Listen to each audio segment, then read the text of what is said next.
Akhirnya terbongkar skenario pembebasan Ferdy Sambo. Namun sebelum lanjut, bisalah Anda dukung channel ini dengan cara subscribe dan aktifkan lonceng notifikasinya, agar tidak ketinggalan berita-berita terupdate lainnya dari channel ini. Oke, jika sudah, mari kita lanjut ke pembahasan. Ferdy Sambo hingga saat ini masih jadi perbincangan publik. Ferdy Sambo adalah tersangka kasus pembunuhan Brigadir J. Sudah jadi tersangka dan terancam hukuman mati, Ferdy Sambo disebut masih memiliki kekuatan. Bahkan dalam sebuah video, Ketua Komnas HAM Taufan Damanik menyebut bahwa Ferdy Sambo bukanlah orang sembarangan. Kini beredar kabar bahwa ada skenario untuk membebaskan Ferdy Sambo dari jeratan hukum dalam kasus Brigadir J.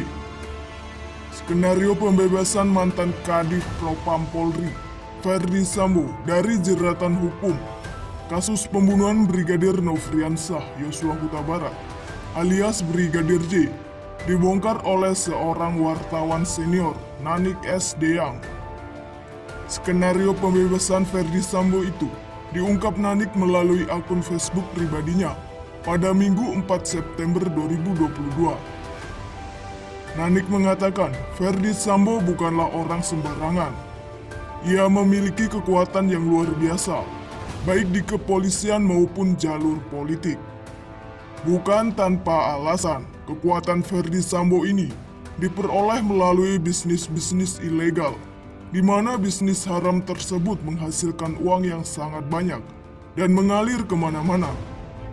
Menurut Nanik, hal ini dapat dilihat dari bagaimana Ferdy Sambo dan istrinya Putri Chandrawati melibatkan puluhan anggota polisi lintas pangkat dan jabatan untuk membuat rekayasa terkait pembunuhan Brigadir J. Tak sampai di sana, mantan ketua Satgasus Merah Putih itu dianggap masih bisa mengatur apapun menjadi seperti yang ia mau, meski sudah diberhentikan dengan tidak hormat.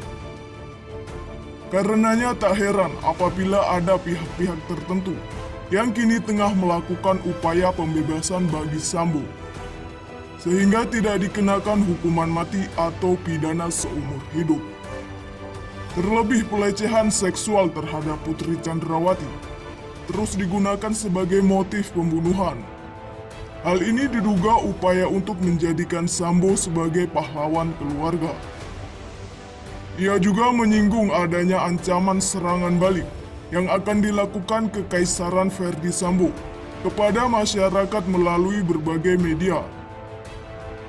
Menanggapi hal ini, ahli hukum tata negara Refli Harun mengatakan masuk akal apabila Sambo berusaha membebaskan diri dari hukuman yang berat.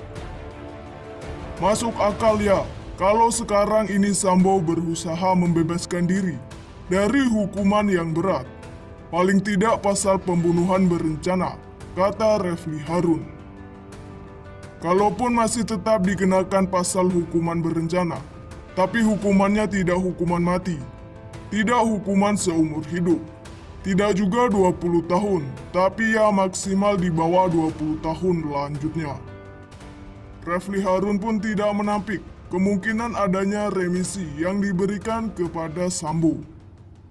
Dengan remisi tersebut, Sambo bisa dipastikan bebas dalam 2 atau 5 tahun yang akan datang. Dengan penguasaan aset yang begitu besar, diperkirakan ratusan miliar atau triliunan, Sambo tetap bisa hidup enak setelah bebas dari penjara, tuturnya. Mantan staf ahli Mahkamah Konstitusi itu mengatakan upaya pembebasan Ferdy Sambo tidak tanggung-tanggung. Menurutnya, upaya ini terkesan didukung oleh Komnas HAM dan Komnas Perempuan.